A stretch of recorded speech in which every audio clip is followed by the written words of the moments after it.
रब सबके दिल से जोहार। आज हम लोग जानेंगे एक चाय बेचने वाला लड़का नागपुर का फेमस एक्टर कैसे बना। तो उसका नाम है पॉप अंकित। आप लोग उसको जानते होंगे। और मेरा शॉप ओपन हो जाने के बाद कुछ ऐसा दिखता है मेरा बेवफा चाय वाला। और हम खाना भी अच्छा बनाते हैं यार, चाय के साथ साथ। पागल डांसर है तो क्या हुआ। तो चाय बताइए भैया, कैसा लगा आपको पिकअप पर? जबरदस्त। इसकी स्टोरी बहुत ही सैड स्टोरी है और बहुत मोटिवेशनल स्टोरी है। तो इसका स्टोरी चलो आप लोग को बताता हूँ। इसका स्टोरी शुरू होता है कोडरमा जिले से। कोडरमा जिले में अंकित पॉप का घर पड़ता है और बचपन से ही अंकित पॉप अपने नाना नानी के घर में रहता है। और जब वह वहाँ पढ़ने के लिए गए नाना नानी के घर में, क्योंकि जब कोडरमा में उसका घर है तो वहाँ पढ़ाई लिखाई का मतलब उतना सुविधा नहीं था, इसलिए उसको भेजा गया नानी घर रामगढ़ उसका नानी का गांव का नाम है हुटवा। तो हुटवा से वो पढ़ने लिखने जाते थे, पर पॉप अंकित को पढ़ने लिखने का मन ही नहीं लगता था। उसको डांस करने का बहुत शौक था। तो डांस करने का उसको बहुत शौक था, तो वो डांस क्लास ज्वाइन कर लिए। और उससे पहले उसका माँ का देहांत हो गया। ये बहुत दुख की बात है, उसका माता का देहांत हो गया। और उसका माता का देहांत होने के बाद इस दुनिया में उसका माँ नहीं रहने की वजह से वो बहुत दुखी हो गए। पर उसके नाना नानी ने उसकी माँ की कमी होने नहीं दी। मैं बचपन से नानी घर में रहा हूँ, क्योंकि मेरा जहाँ घर था कोडरमा में, जहाँ मेरे मम्मी पापा रहते थे, वहाँ का माहौल सही नहीं था। कोई भी बच्चा वहाँ पे सही परिवेश में नहीं रह सकता। इसलिए मेरे पापा मम्मी ने हमको भेज दिया नानी घर रामगढ़ में। हम बचपन से वहीं रहे हैं। मेरा माँ बाप मेरा नाना नानी समझ लीजिए।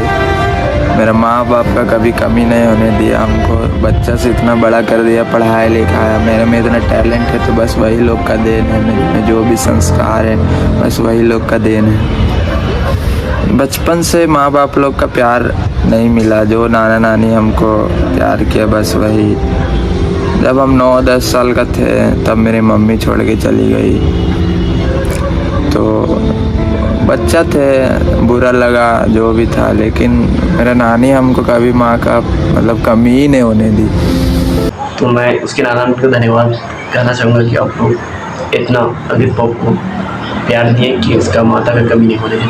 और उसके बाद वो डांस क्लास ज्वाइन किए और वो डांस को सीखे। फिर कई सारे डांस कंपटीशन में भाग लिए, मतलब वो सुपर डांसर इसी टाइप का। उस समय भी कई सारे शो में इंटरव्यू दिए, पर ये कामयाब मतलब इंटरव्यू इसका सिलेक्शन हो नहीं पाया। उसके बाद हम डांस लाइन में आए। पढ़ाई लिखाई में तो मन शुरू से नहीं था उतना, क्योंकि हमको एक डांसर बनना था। मेरा भी सपना था कि हम भी DID में जाएं, डांस प्लस में जाएं, हमको भी टीवी में आदमी लोग देखे। लेकिन उतना समझ नहीं था ये सब कैसे करना है।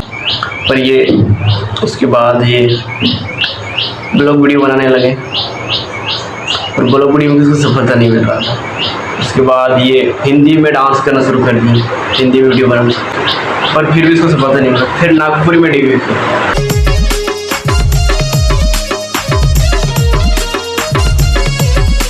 फिर नागपुर में इसको सफलता नहीं मिली। फिर कई दिन बाद इसको सफलता मिली।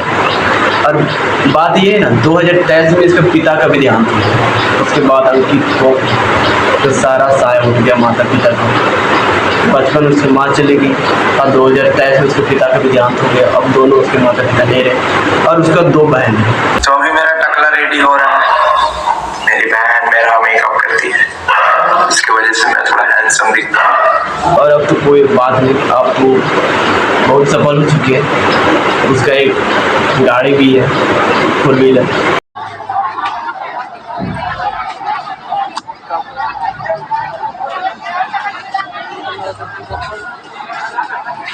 आप लोग ने इतना प्यार दिया कि अब उसके पास सब कुछ है, सब पे धान दौलत सब कुछ है, पर उसका माता पिता नहीं है। ये उसकी दुख की बात है। तो मैं यही कहना चाहूँगा, आप लोगों ने उससे तो बहुत प्यार दिया, लेकिन इतना प्यार देने के बाद वो तो बहुत कामयाब हो गया, पर उसका कामयाब उसके माता पिता नहीं देख पाए। ये मुझे बुरा लगा। तो क्या ही कर सकते हैं, जो होना था वो हो गया।